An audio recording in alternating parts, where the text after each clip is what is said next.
early morning. I think it's not even 7 a.m.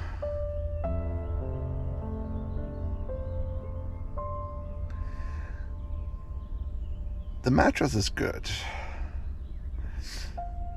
The space is something else. When you're used to a king bed and then this, it's different. But it did do the trick though. So yeah.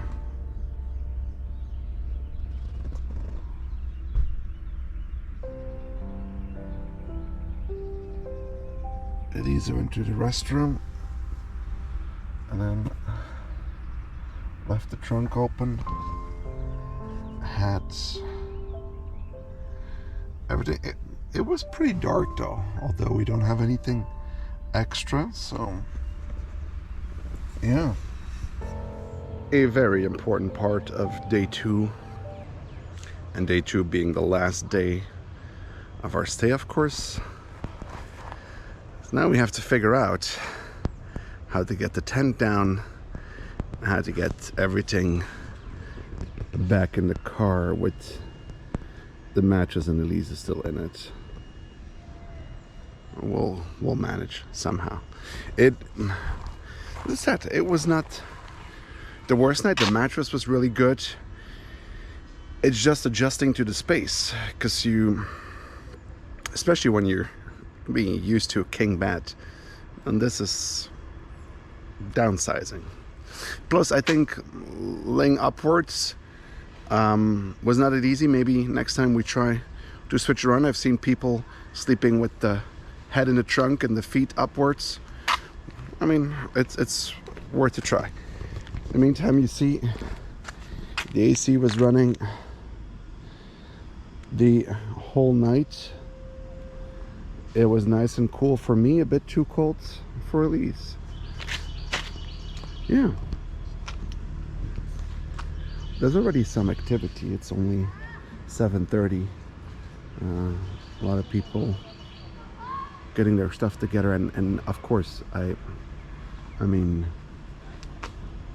sun is coming up, and it's only gonna get hotter. This is it. Place just like we found it, and I'm pretty amazed. Everything is in the car. Surprised myself.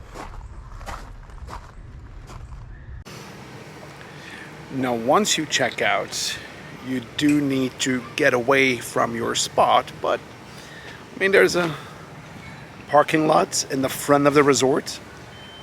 You can park here, and then you can walk back, take a bus, discover the resort.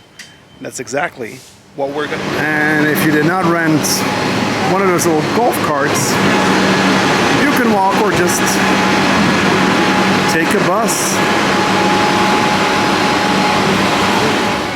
There we go.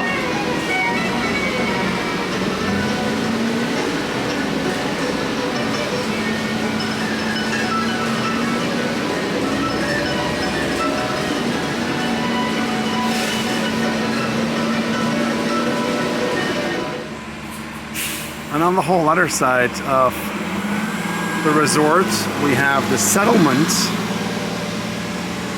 which has Pioneer Hall, where we used to have Hoop-de-Doo. Hopefully this will be back.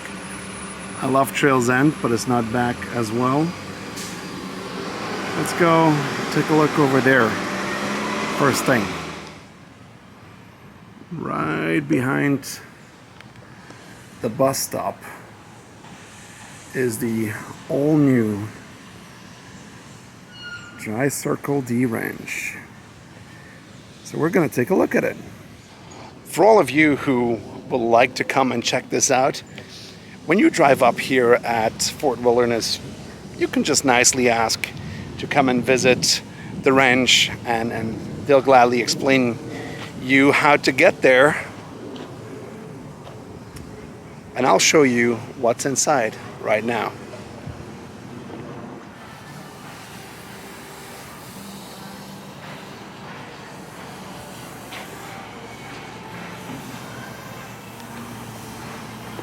Let's go check it out.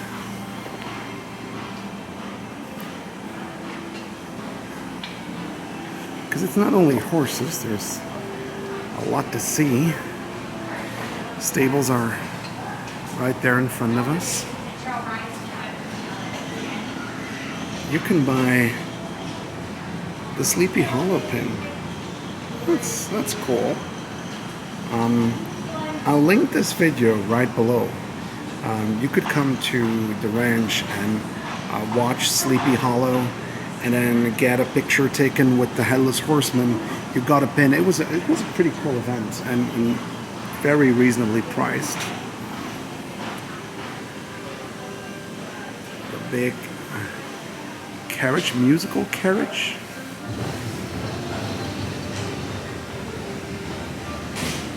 And you can do some pony rides here as well.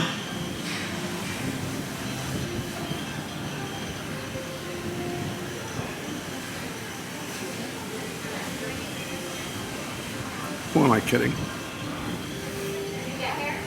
But they're right there. Look at little ponies.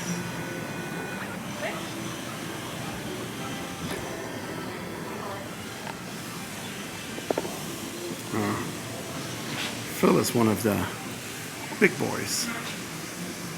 Look at that. We can get outside here. That's the lamp you do with little pony, nicely done here. We can take a lamp, and also just like the ones we saw in the front of the park, you can get up here. It makes it easier to get on your pony. This guy is getting a little shower.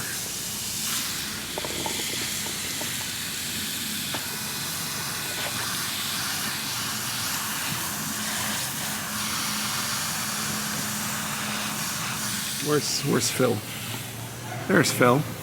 Hi, Phil. Hi, Phil.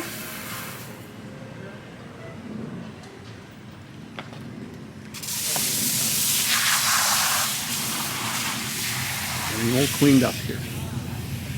All right, let's go back inside. Check out what's more. This is amazing. Look at it. We saw Phil. Rookie, maybe Rookie is the one out there. Skylar is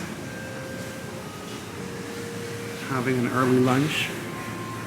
Look at these two cuties. Obi and Patches.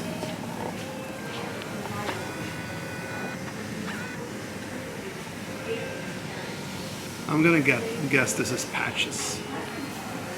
And Obi is little white fella here. Oh, look.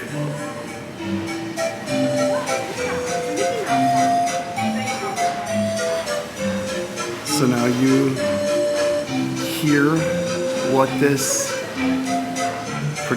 used to produce when... It's awesome. It's a beautiful carriage. Truly beautiful. What an order.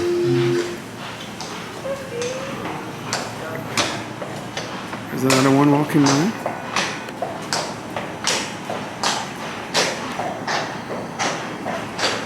There's a lot of cool jobs in Disney, but this one, pretty neat. The wedding harness room.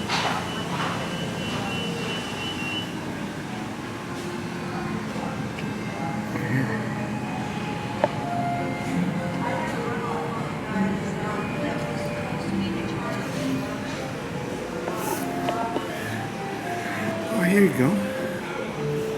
Dory and Violet. Hi there. Cuties. And this is Zilly. Hi, Zilly.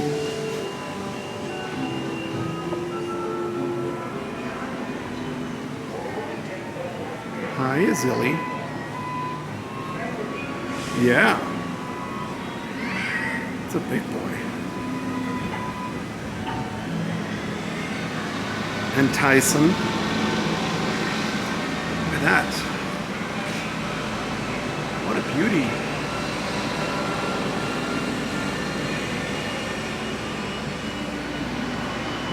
But I did see something. Disney and horses.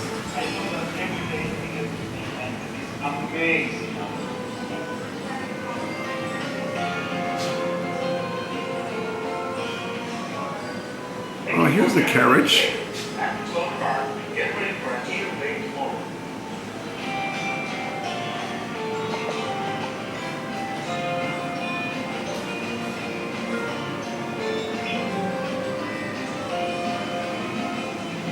We don't say bye. We say see you real soon.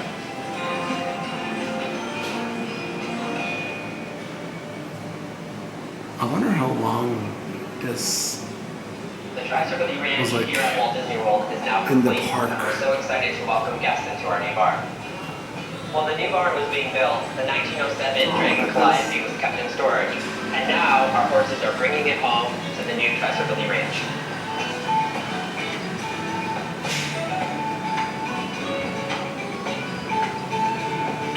The Dragon Calliope was purchased by Walt Disney for the opening of Disneyland, and later came to Walt Disney World in 1981 for our 10th celebration. There you go. The two horses that are pulling the Calliope are Zilly and Rocky, which are both Percheron draft horses that each weigh about 2,000 pounds apiece. They can easily pull 3 times their body weight. Zilly's The all Calliope wild is a because true he's piece on of Disney history, and TV. myself and the entire Tri-Circle Ranch team are thrilled to welcome the Calliope to its new home. Wow. So there you go. It was purchased by Walt Disney himself.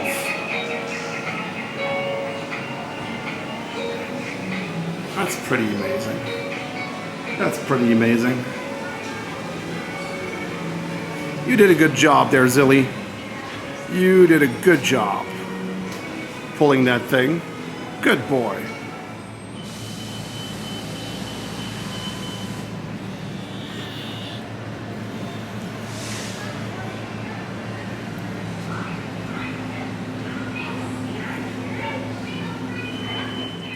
All right, we're making our way back into the settlement. By the way, that music carriage thing from 1905. So it was already 50 years old when Walt Disney bought it for the opening of Disneyland. And that thing still looks amazing. Nice work on that. Well, here we are. They're still doing some work here. Not sure if this will ever become something. But this is the settlement. This is the place where you need to be if you're taking a boat to the Magic Kingdom. Just like with a lot of other places, there is no space to park your car. So if you don't have your own bike, if you don't rent or have one of those little golf carts, walking or bus. That's about it. And here's Pioneer Hall, which I hope will someday, hopefully soon, be the home again of the Hoop-de-Doo Review.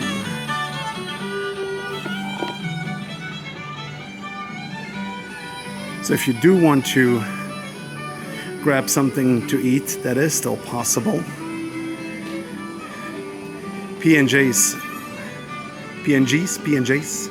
still open for breakfast, lunch, and dinner. Trails End is right there. The takeout, like the buffet, would be right behind that.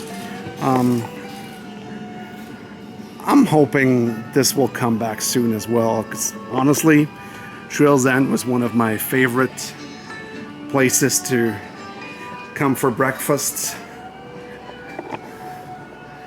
But as you can see right now, only takeout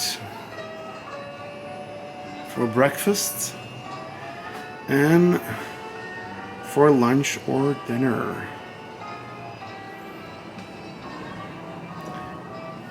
It is very calm here for now. Very peaceful. Before we go to the trading post, let's walk up to the water and then get to the trading post. And once I showed you all that, we'll take a minute to go over our stay here at Fort Wilderness. There's a lot of backlit there. It's maybe a bit better. So let's go check out the water first.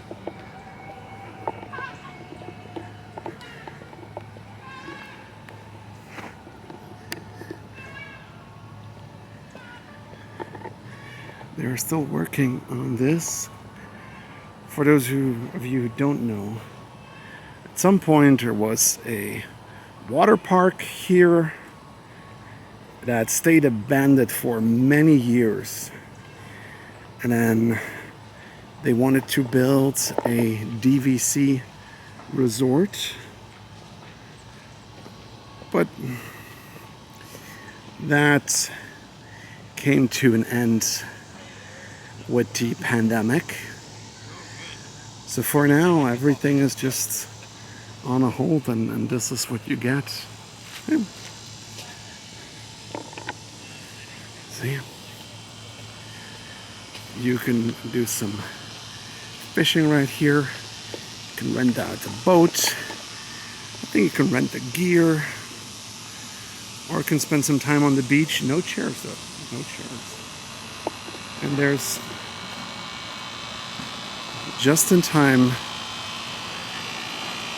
one of the little boats that brings you to the Magic Kingdom. I do think mornings and evenings the boat is way bigger than that. But during the day it doesn't have to be that big. There he is. Coming in.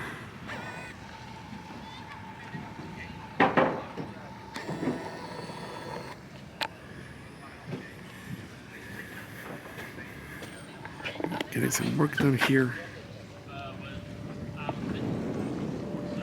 And this is where you take the boat to the Magic Kingdom. And again, we just talked about an abandoned water park. That is an abandoned animal park. Discovery Island, you can still see, I don't think we have a big reach, but you can still see the old pier and entrances. It's covered up. Recently they had a guy, guy staying there. He was fined with, I think, $200. It's almost cheaper than staying here. Oh, he also got banned from Disney for life, but yeah, but that place is still there. Still a lot of the structures taking over by nature. I know there's some, what do you call them, urban explorers or whatever, went on the island. I wouldn't recommend it. Not really safe to do. But yeah, after an abandoned water park and this abandoned park all here in probably one of the most visited places on this planet. It's pretty crazy. But the water park is gone and the island now is just slowly being eaten by nature. Anyways, let's go check out the trading post real quick and let's sit down. All right, let's go take a look. They do. It's a fun time. You can get a spot reserved. It's like that to be here. We used to come down and This shop is a bit smaller. I would say a bit more basic than the one we saw in the previous video in part 1 of our camping adventure. They do still have cool stuff here. Remember the tram that went around too, and the railroads? Yeah. And we're staying out Yeah, right. now, and they have a picture on the wall of the train, Yep. and that's neat. This is it. Not as big, not as special. I like, They do have the I do orientations here. awesome chair again. All right. By now, I have shown you the resort. I've shown you how we camped. And now it's time to get everything together and give you a little overview and an opinion of how it was staying here, but also staying for the first time sleeping in our car. Now, the sleeping part went pretty well. It's adjusting. As I said in the previous video, it's definitely adjusting. Now, I was happy to have the headrest so the mattress wouldn't like fall down in the front. The mattress was really good. I'll put a link in this video where you can find that mattress. It takes a lot of space. I'm not gonna lie. Like you lose most of your trunk space. But the mattress is amazing, and we're not going to sleep in our car every single day, but we can use the mattress if we have visitors. And it's a very comfortable mattress, so I'm happy we made that choice. Otherwise, we didn't lose a lot of battery because we were all hooked up, so that was good. AC worked perfectly. It's different, but it was very nice to do. Now, would I do it again? And would I do it here? Would I do it again? Yes. And I think I would love to take the Tesla on a road trip and just wherever we can. Just stay the night, be in nature, but still have the comfort of the car and the AC or heating, whatever you need at that point. Would I stay here again? The spot that we had, and that was with a discount, costed $120. Which is not cheap, and that's for a tent. That's not even like the big campers. Cabins are more expensive, way more expensive. So it's not the cheapest way to stay at Disney. Prices over the years have gone way up. We had friends over. It's like back in the days it was like $40 a night. Well, we're far from that. I think for that amount of money you can find yourself a hotel, and then even one of the cheaper hotels, maybe Universal hotels, but you can find something that is cheaper. You won't be as close to the magic, but it's like a choice between being close to the magic and your comfort, of course. But it was fun. I enjoyed it. I had fun doing it, especially here, because you're in this environment where, you know, like, well, even for the first time camping in your car, it was really fun. I think we had everything we needed, although I might have wanted something to cover up the windows a bit more, but it wasn't too bad. It was nice sleeping under the stars with the glass roof, and I will definitely do it again. Now, have you seen this video and you say, what is he talking about, and you haven't seen the first one, I'll link that right up here. And if you're back, thank you for checking this video out as well. Make sure to subscribe and let me know in the comments if you want to see more videos on the car, the Tesla, or just driving electric in general, and how to drive electric around the theme parks and where you can charge. I mean, who knows? Maybe there's a video about charging on site. Thank you all for watching. I hope to see you all real soon in one of the next videos. Till then, see you soon.